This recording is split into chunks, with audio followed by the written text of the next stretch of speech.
Rede de Parcerias Mato Grosso do Sul. Conectando nosso estado ao futuro.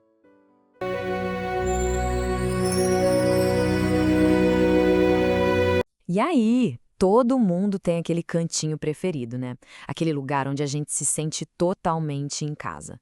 Para alguns pode ser uma praia, um parque, mas hoje a gente vai conhecer o lugar preferido de uma pessoa para entender como o nosso conforto do dia a dia está ligado a um dos planos mais importantes do país. Vamos nessa? Então, esse aqui é o Léo. E o santuário dele, o universo particular dele, é o quarto. É ali que ele se conecta com tudo que mais gosta.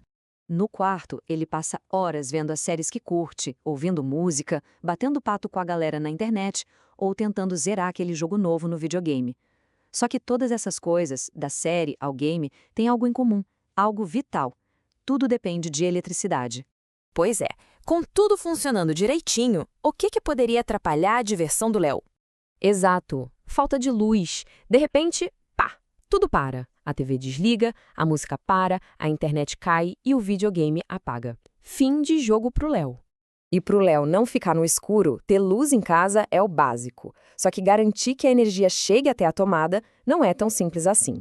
Porque para a luz chegar no quarto do Léo, o desafio é em escala nacional. Pensa comigo. É preciso gerar essa energia, muitas vezes a quilômetros e quilômetros de distância. Isso significa construir estações, instalar aquelas linhas de transmissão gigantescas e, claro, levantar obras colossais como usinas hidrelétricas. Obras desse tamanho são super complexas e, nossa, caríssimas. Elas não acontecem de um dia para o outro. Elas exigem uma coisa essencial do governo, um planejamento de longo prazo pensado com anos de antecedência. E é exatamente aqui que entra o protagonista da nossa análise, o PPA, o Plano Plurianual. O PPA é basicamente o grande mapa estratégico do governo. É um plano que define as prioridades e as metas mais importantes para o país, tanto em nível nacional quanto regional. E olha, não é um documento qualquer, não. Ele é discutido e aprovado como uma lei pelo Congresso Nacional. E por que plurianual? O nome já entrega, né? Ele não vale só para um ano. O PPA estabelece as diretrizes para um período de 4 anos. E isso permite pensar em projetos de fôlego, como a construção de uma hidrelétrica. O processo é bem direto. Primeiro, o governo prepara a proposta do plano, definindo o que acha que é prioridade. Depois, essa proposta vai lá para o Congresso Nacional. Lá, deputados e senadores discutem, fazem ajustes e, no final, aprovam o plano, que vira lei. Então, o ponto central é esse. O PPA é a grande lei de planejamento do país. É ele que conecta a visão de futuro de um governo com os orçamentos de cada ano, garantindo que o dinheiro público seja usado naquilo que foi definido como prioridade. Ele transforma o plano em ação. Mas o PPA vai muito além de grandes obras de infraestrutura, viu? Ele também planeja a oferta de serviços essenciais para a população, aqueles do dia a dia. As metas do PPA cobrem praticamente todas as áreas que afetam a nossa vida. Saúde, educação, saneamento básico, transportes, energia e por aí vai. No fundo, o PPA funciona como o grande guia para os investimentos públicos em todos esses setores. Agora, um ponto bem legal para entender o PPA é a diferença entre duas categorias de gastos. De um lado, tem as obras, que são investimentos grandes e pontuais, tipo a hidrelétrica para garantir a luz do Léo. Do outro, tem os serviços, que são as ações contínuas do dia a dia, como os programas de financiamento para a agricultura. E esse exemplo da agricultura mostra isso direitinho. Uma obra no PPA poderia ser a construção de armazéns para estocar grãos. Já um serviço seria a ação contínua de financiar pequenos produtores e garantir a compra da produção deles para programas como a distribuição de cestas básicas. Os dois são super importantes e estão planejados no PPA.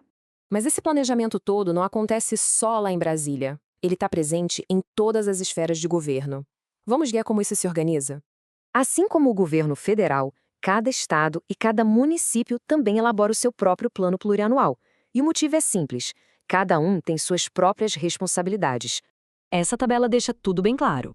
A prefeitura da cidade, por exemplo, é responsável por coisas como asfaltar a rua, o transporte da cidade e a coleta de lixo. Já o governo do estado cuida da segurança pública, como as polícias militar e civil. E o governo federal foca nas questões de alcance nacional, como as grandes obras de energia. Cada um com seu PPA para planejar o que fazer. Essa é a pergunta de R$ 1 milhão, não é? De onde vem o dinheiro para transformar todos esses planos em realidade? A resposta está na arrecadação.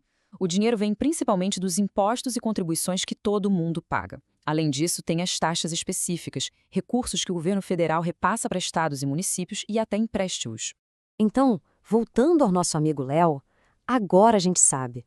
O plano plurianual é o que garante não só que a luz dele continue acesa, mas também que a rua dele seja pavimentada, que haja segurança no estado e que os serviços públicos essenciais continuem funcionando para todos nós. E isso tudo nos leva a uma reflexão final. O PPA é um plano para o futuro, que é definido hoje. Então, se a decisão fosse nossa, o que deveria ser prioridade no plano do país para os próximos 4 anos? Fica aí a pergunta.